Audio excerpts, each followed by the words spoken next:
చేతిగుత్తు productions తెగింపు అనబడే commercial Congress movie release అయిన తర్వాత సలసలా కాగిన ఆ రెండు కుంపట్లు కాసింత చల్లబడిపోయాయి. మామూలు మనిషి అయితే సహజంగానే మెతుకు వేటలో పడిపోయాడు. సగటు రాజకీయ పోడు మాత్రం మూడంకేసుకొని పడుకుంటే రేపటి బతుకు బస్టాండ్ అయిపోతుందన్న జ్ఞానోదయాన్ని మాత్రం పొందేశాడు. అవశేషాంధ్రప్రదేశ్ అంతటా ఇప్పుడు ఆకులు పట్టుకునే ప్రోగ్రామే జోరందుకుంది.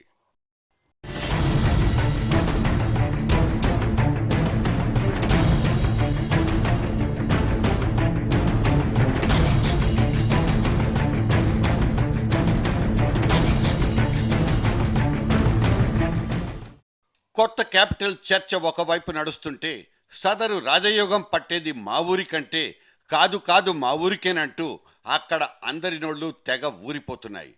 కాంగ్రెస్ పార్టీ చేతిలో చెయ్యేసిందా లేక ఏకంగా చెయ్యే ఇచ్చిందా తెలీదు.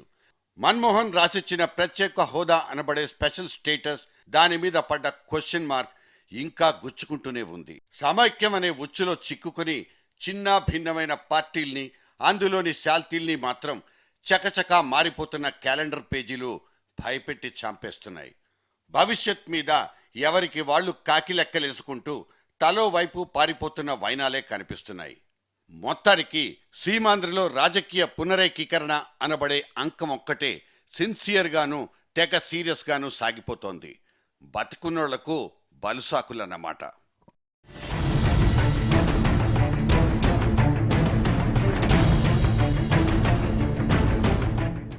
ఒక ఆయన తల్లి పాలు తాగి రొమ్ములు గుద్దే వాళ్ళ గురించి మాట్లాడుతున్నాడు.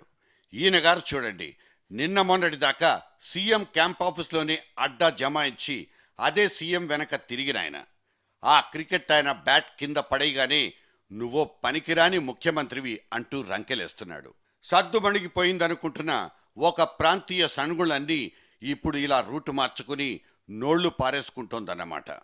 నేను ఈరోజు ఘంటాపదంగా అడగదలుచుకున్నాను, ముఖ్యమంత్రి గారు స్ట్రైట్గా ముఖ్యమంత్రి పదవి నుంచి మీరు రాజీనామా చేసిన తర్వాత మీరు కాంగ్రెస్ పార్టీకి ఏం చేశారో చెప్పండి. ఈరోజు వరకు మీకు కాంగ్రెస్ పార్టీ ఏం చేసింది అనేది మేము చెప్పడానికి సిద్ధంగా ఉన్నాం. ఈరోజు ఈ రాష్ట్రాన్ని ఈరోజు ఈ గతి పట్టడానికి నువ్వు కారకుడవయ్యి ఈరోజు కాంగ్రెస్ పార్టీని ద్రోహిగా, కాంగ్రెస్ పార్టీని నువ్వు భ్రష్టు పెంచడానికి ఏదో ప్రయత్నం చేస్తున్నావో కాంగ్రెస్ పార్టీ కాదు, ఈ రాష్ట్ర ప్రజల్ని క్షమించాలని కూడా ఈ సందర్భంగా తెలియజేస్తా ఉన్నాను. నేను హైదరాబాద్ వాది అంటాడు. ఏం ముఖం పెట్టుకొని హైదరాబాద్లో ఉంటావు అడుగుతున్నాను ఈరోజు నేను. రేపటి రోజున కాంగ్రెస్ బీఫారాలకు ఎంత గిరాకీ ఉంటుందో తెలియదు, కానీ ఒకే నియోజకవర్గం నుంచి ఒకళ్లకు మించి ఇంకొకళ్ళుంటే మాత్రం ఆ గాంధీ భవన్కు మళ్లీ మూడినట్టే లెక్క. ఎవరికిచ్చినా ఇంకొకళ్లకు కిరసనాయిల డబ్బాలతోనూ కంకర్రాళ్లతోనూ పనే. మళ్లీ గాంధీ భవన్ మీద తెగబడిపోయే రోజులు వచ్చేశాయి. అయినా సీమాంధ్రలో కాంగ్రెస్ చీటీ చిరిగిపోయిందనుకున్నప్పుడు ఇక అక్కడ పార్టీ టికెట్లకు గిరాకీ ఎక్కడి నుంచి వస్తుందంటూ మనమేమీ ఎకసెక్కాలు అడక్కర్లేదు. ఎందుకంటే ఆ పార్టీ పేరు మీద పోటీ చేయడానికి ఎప్పుడూ ఎవరో ఒకరు రెడీగానే ఉంటారు. ఇప్పటికే కాంగ్రెస్ ముసలి నాయకుల కొడుకులు, మనవాళ్ల లిస్ట్ ఒకటి ఆ మధ్య తయారైపోయింది. అందులో పోయినోళ్లు కొంతమంది వైఎస్ఆర్ గుడారం కిందకు పోగా మిగిలినోళ్ళు ఇంకా చాలామంది ఉన్నారు.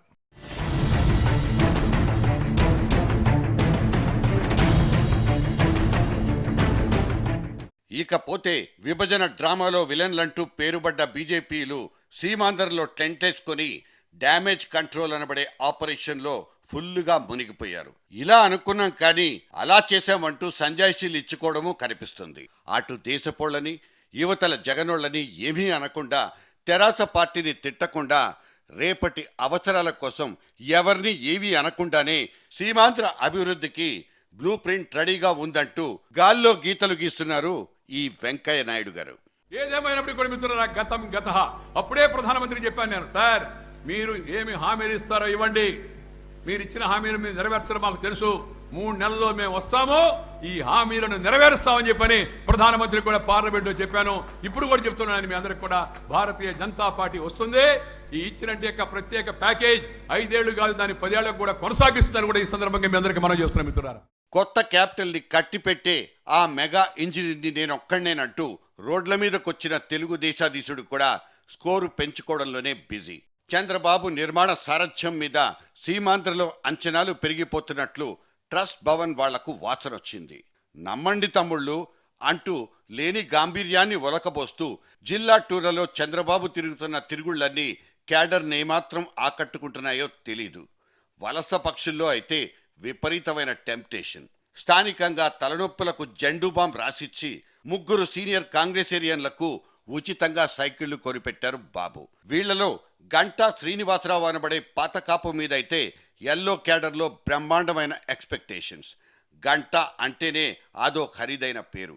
పార్టీకి కావాల్సిన 4 రూకల్ని, ఉత్తరాంధ్రలోని కొంతలో కొంత క్యాడర్ను తనతో పాటే తోలుకొస్తారన్నది అక్కడ కనిపిస్తున్న ప్రగాఢమైన నమ్మకం.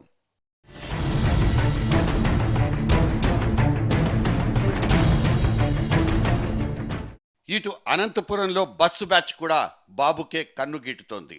రాష్ట్రాన్ని ముక్కలు చేసి హైదరాబాద్ని కాకుండా చేసినందుకు సోనియాను రోజుకో తిట్టు చొప్పున ఇన్స్టాల్మెంట్ పద్ధతిలో తిట్టేసిన జేసీ దివాకరుడు ఇటు జగన్ కూడా కలెక్షన్ కింగేనంటూ క్లారిటీ ఇచ్చేశారు. జగన్కున్న ధనకాంక్ష, ఆయనకు డబ్బుల పైన ఉన్నటువంటి ఆశ, ఏదో అక్కడ వాళ్ళు ఏదో చేసుకున్నారు, సచ్చారు, పోయారు అనుకుంటే ఇప్పుడు ప్రజలను కూడా రాజకీయ నాయకులను ప్రజలను దోచడానికి తయారైనాడు. కాబట్టి ఆయన ఎవరు విశ్వసించేదానికి అవకాశం లేదు. అడుగుతున్నాడు ఎంపీ సీట్ కావాలంటే 30 కోట్లు ఇస్తావా, 40 కోట్లు ఇస్తావా అనేటువంటి మాట అంటున్నాడు. ఎమ్మెల్యే అయితే 5 కోట్లు డిపాజిట్ చేస్తావా, 10 కోట్లు డిపాజిట్ చేస్తావని అడుగుతున్నాడు. కేవలం డబ్బుకే ప్రాధాన్యత ఇచ్చేటువంటి పార్టీల్లో ఎలా మనుగడ కొనసాగుతుంది? ఇక చంద్రబాబు ఒక్కడే బ్యాలెన్స్ అంటూ తమ్ముణ్ణి తెలుగుదేశాన్ని దత్తుకిచ్చేస్తున్నారు. పరిటాల సునీత లాంటి వాళ్ళు మొదట్లో విముఖత చూపినా చివరకు సర్దుబాట్లు తప్పవన్న బాబుగారి మాటకే కమిటవక తప్పడం లేదు. కకావికలమైపోయిన కాంగ్రెస్ పార్టీ నుంచి తలో దిక్కు పారిపోతున్న లీడర్లతో ఇండైరెక్ట్ గా తెలుగుదేశం డబ్బా బలిష్టమైపోతున్నట్లు కనిపిస్తోంది. బీఫారాలు, బేరసారాలంటూ అసలు సీజన్ షురూ అయితేనే అక్కడ ఒరిజినల్ సినిమా కనిపించేది.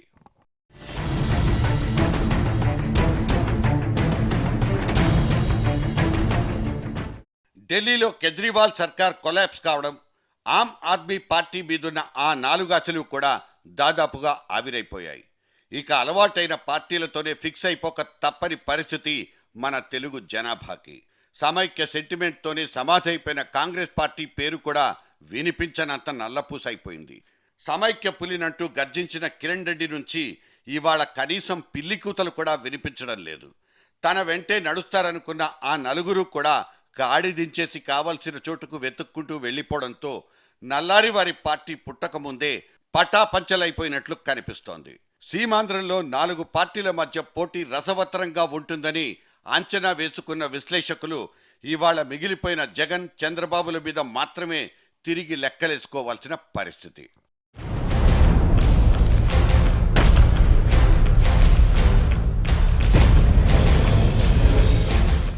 రంగులే కాదు, రేపటి రోజున ఫ్లేవర్స్ కూడా మారిపోవచ్చు. కండువా తిరిగేస్తున్న బిజినెస్ టైకూన్లు, మారిపోతున్న సినిమాటిక్ పర్సనాలిటీలు రేపటి రాజకీయాన్ని అంచనాలకు దూరంగా లాక్కెళ్తున్నాయి. ఉమ్మడి రాష్ట్రంలోనే ఎన్నికలంటూ కొత్త ఊసు విన్న జగన్మోహన్ రెడ్డి వైఎస్ఆర్సీ తెలంగాణ విభాగాన్ని చెల్లి షర్మిలకు ఆడపడుచు కట్నంగా రాసివనున్నట్లు సమాచారం. పోయే టికెట్లు పోగా ఇవాల్టికి మిగిలిపోయిన టీంలోనే చిరంజీవే మెయిన్ బ్యాట్స్మెన్ అంటూ వెకిలి నవ్వు నవ్వేసిన కాంగ్రెస్ అధిష్టానం అటు కేసీఆర్తో కటీఫైతే రాములమ్మను ముందుకు తెస్తామంటూ సిగ్నల్స్ ఇచ్చేసింది. మేమేం తక్కువ తినలేదంటూ సిబిఐ మాజీ జేడీ లక్ష్మీనారాయణకున్న స్టార్ వాల్యూ మీద కర్చీఫేసుకుంది కమలం పార్టీ. దేశంతో దోస్తీ లేదు లేదంటూ కొట్టిపారేస్తున్నా లోపల మాత్రం ఆచా నిరాశల అంతర్మదనం జరిగిపోతూనే ఉంది. చంద్రబాబు 2 కళ్ల సిద్ధాంతాన్నే జేబులో పెట్టుకు తిరుగుతున్న నరేంద్ర మోదీ బయటి రాష్ట్రాల్లో ఇస్తున్న ఒక్కో స్టేట్మెంటు ఇక్కడ బీజేపీ తెలంగాణ క్యాడర్ కంటి మీద కునుకు లేకుండా చేస్తోంది. కండువాలైతే మారిపోవచ్చు, వాటి వెనకున్న పాత వాసనలు మాత్రం అంత తొందరగా వదిలిపోతాయంటే మాత్రం గుడ్డిగా నమ్మలేం. పార్టీ పరంగా చంద్రబాబుతో, వ్యక్తిగతంగా చిరంజీవితో ఉంటానంటూ బహిరంగ ప్రకటన చేసుకున్న గంటా శ్రీనివాసరావు లాంటి ఎగిరే పావురాలతో ఎప్పటికైనా ఏ పార్టీకైనా ఇక్కట్లే మరి. ఇటు కాంగ్రెస్ పార్టీ నుంచి బయటపడ్డ పురంధేశ్వరి దంపతులు ఏ క్షణాన ఎటువైపు దూకేస్తారో తెలియదు. ఏ పార్టీకి వెళ్ళినా నాన్నగారి బొమ్మను వెంటే తెచ్చుకునే ఈ చిన్నమ్మ చంద్రుడి నీడలోకే చేరిపోతారన్నది ఇంకో ఉడికి ఉడకని వార్త. Power star Pawan Kalyan political entry అంటూ ఇటువైపు నుంచి ఇంకో షాకింగ్ న్యూస్. అప్పట్లో ఏపీకి పవనే ఆమ్ ఆద్మీడంటూ పుకార్లొచ్చినా ఆ తర్వాత అవి బలపడిన దాఖలాలు లేవు. అన్నయ్యతో తేడాలొచ్చేశాయన్న మొన్నటి నేపథ్యానికి ప్రభుత్వాలు నిద్రపోతున్నాయంటూ నిన్న పవన్ విసిరిన పంచ్ డైలాగ్ యాడ్ అయిపోయింది. కొత్త పార్టీ పెడతారా, ఉన్న పార్టీలో ఏదో ఒకదాన్ని దగ్గరికి లాక్కుంటారా అంటూ అప్పుడే రాష్ట్రమంతటా చర్చోపచర్చలు. అయితే ఇప్పుడే అందిన బ్రేకింగ్ న్యూస్, పవన్ కళ్యాణ్ ఇండిపెండెంట్గానే పోటీ చేయబోతున్నారు. పార్టీలతో సంబంధాలు లేవు. సో అది సంగతి. ఇంకా తెలుగు రాష్ట్రాల్లో రాజకీయం తిరగాల్సిన మలుపులు బోలెడన్ని. ఇవాల్టికి వాళ్ళ సగం రాష్ట్రం గోడ మీదే నిలబడిపోయింది. ఇప్పటిదాకా క్లియర్ పిక్చర్ అయితే లేదు. సర్వే లెక్కలన్నీ సాపత్యాలుగా చెప్పుకునే వెసులుబాటు లేదు. అందుకే బలపడే పార్టీ ఏది, బక్కచిక్కిపోయే పార్టీ ఏదన్న క్లారిటీకి రావడం అంటే అదో పిచ్చి తొందరపాటు చర్యే. గెలిచే పార్టీలకు మాత్రమే జై కొట్టాలన్నది స్వార్థ రాజకీయుడి కనీస ధర్మం కావచ్చు. కానీ మనోళ్లంతా లెక్కల్లో మాత్రం పరమ వీక్. గెలవబోయే పార్టీ ఏదన్న క్యాలిక్యులేషన్ దగ్గరే అందరూ నిలబడిపోయారు. కప్పల తక్కడిలో తూకాలు రోజుకో తీరుగా మారిపోతుంటే ఎడ్జెవడకొస్తుంది చెప్పండన్నా అంటూ మళ్ళీ మాబోటి మీడియా వాళ్ళకే ఫోన్లు చేసుకుంటున్న కడు దీనావస్థ వర్తమాన పొలిటీషియన్లది. ఇటువంటి గోడలు దూకడాలు ఆగిపోవాలన్నా, ఏ జెండా ఎవరిదన్న స్పష్టత రావాలన్నా అధమ పక్షం ఇంకో పక్షం రోజులైనా ఆగి తీరాల్సిందే. తోడీ దేర్ కే లియే వ్యస్త హై. The lines are temporary out of order.